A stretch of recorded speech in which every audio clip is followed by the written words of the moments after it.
When the reform movement began a little over a decade ago, I was definitely guilty of complaining about every little thing, about how it was making lives of teachers incredibly difficult. And many of my friends who don't teach got tired of it and basically told me to be quiet because my job was great because I only worked 180 days a year and I got the best part of the year off. And there comes a point where you have to actually listen to that very carefully.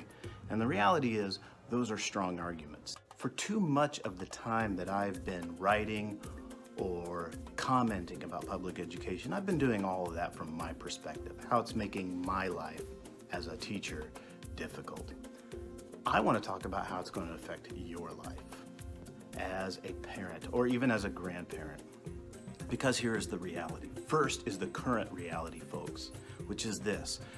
Education reform was brought to the state under the presumption that what it was going to do was get rid of all of the dead weight in the classrooms and replace it with all these wonderkin, brilliant teachers who are going to revolutionize schools. And I'm not going to lie, if you could figure out a way to do that, that would revolutionize schools.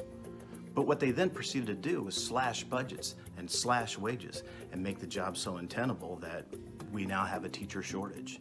And when we have an opening, sometimes we get a good person, often we don't. But I think the most important thing isn't so much what hasn't happened in terms of education reform, but what's going to happen. You've probably heard a lot about vouchers, and you've probably heard a lot of the people who are supporting vouchers talk a lot about the idea of choice, about the idea that parents should be able to choose where they send their kids to school. I don't have a problem with that. I mean, we essentially do that when we send all of our kids off to college. Okay, fine. But here's what's going to happen, and you really need to understand this.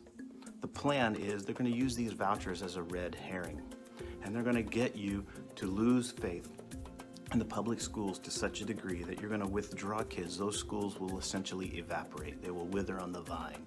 And then you'll be taking that voucher money to wherever school you want to go. But at some point, and they will go as far as to change the state constitution, I guarantee you, at some point they will change the rules and that money will disappear. And then, when you want to educate your children, you're going to pay for it. And to do that, you're going to be filling out a Fafsa starting at kindergarten, and you're going to keep doing that all the way to the end of college. That is the future that's coming. And that is what you vote for every time that you hit an R every election in this state.